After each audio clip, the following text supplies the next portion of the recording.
Saya berada di Candi Borobudur. Nah, di candi ini ada relief mengenai Mahabharata. Mahabharata ini sebenarnya bukan kisah nyata dan juga bukan kitab agama karena penulisnya bukan nabi, tapi Mahabharata ini karya sastra. Dalam kitab Adiparwa itu Mahabharata kitab pertama. Nah, ada kisah mengenai Pandawa dan Kurawa. Keduanya leluhurnya sama, yaitu bangsa Kuru, ya, tapi mempunyai sifat yang berbeda. Kurawa khususnya Duryodhana itu punya sifat yang licik. Dia pengen kuasai ini kewarisan kerajaan oleh kelompoknya Kurawa atau yang terwakili 100 orang dengan Duryodhana ini. Maka Duryodhana mengundang Kunti, ya, ibunya Pandawa. Maka dengan anaknya 5, Pandawa 5, diundang untuk pergi ke suatu tempat untuk bermalam dan bermain di sana. Nah, ketika mereka bermalam maka rumahnya itu dibakar. Nah, untung Kunti dan Pandawa tidak terbakar hidup-hidup, tapi bisa meloloskan diri dan menyelamatkan ke hutan di dekatnya. Dalam perjalanannya di tengah hutan, maka Pandawa sampai pada kerajaan yang namanya Pancala, raja namanya Drupada. Nah, di kerajaan itu sedang ada sayembara untuk memperebutkan banyak hal, tapi di antaranya adalah memperebutkan Drupadi. Itu adalah Drupadi ini putri kerajaan Pancala ini.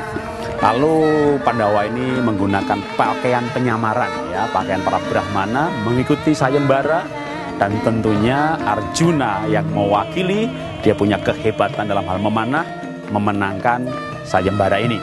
Sesampainya Pandawa di rumah, dia menceritakan kepada ibunya Kunti, waduh, mami kalau istilah sekarang gitu ya, ibu, bunda gitu ya, kami memenangkan sayembara, kami dapat hadiah. Lalu ibunya dengan suara berwibawa seorang ibu, begini nak, apapun yang kamu dapatkan, kamu harus adil.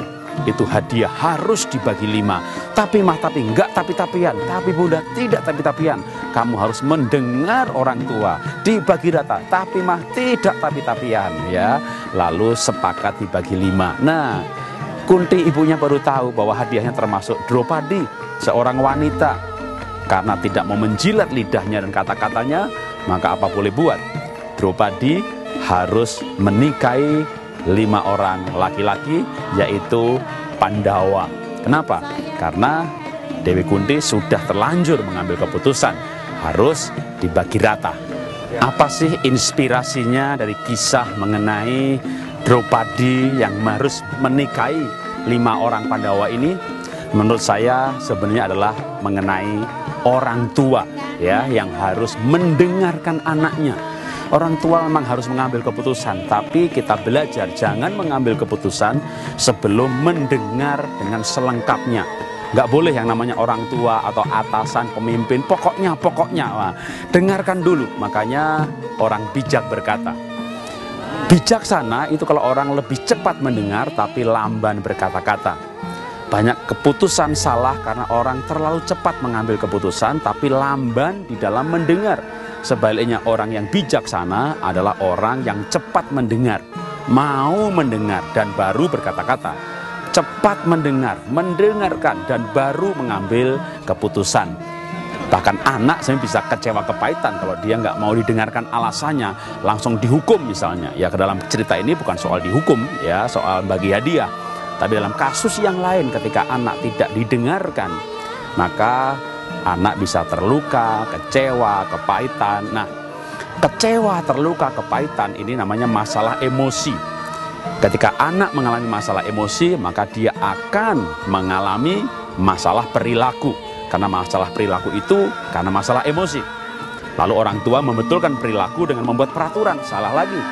Masalah perilaku karena masalah emosi diselesaikannya dengan menyelesaikan emosi si anak, bukan dengan membuat peraturan. Karena itu belajarlah untuk menjadi orang bijaksana, baik sebagai pemimpin atau sebagai orang tua, dengan mendengarkan. Banyak masalah yang selesai ketika orang mau mendengar, dan banyak masalah dimulai ketika orang tidak mau mendengar. Banyak istri-istri marah karena nggak mau didengarkan. Suami tidak ada waktu untuk mendengar, orang tua nggak ada waktu untuk mendengar, maka masalah dimulai. Banyak masalah yang bisa diselesaikan ketika semua orang ada waktu untuk mendengar.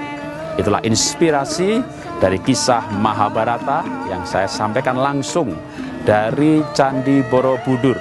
yang memang dalam candi ini ada reliefnya mengenai kisah Mahabharata. Salam dahsyat, luar biasa.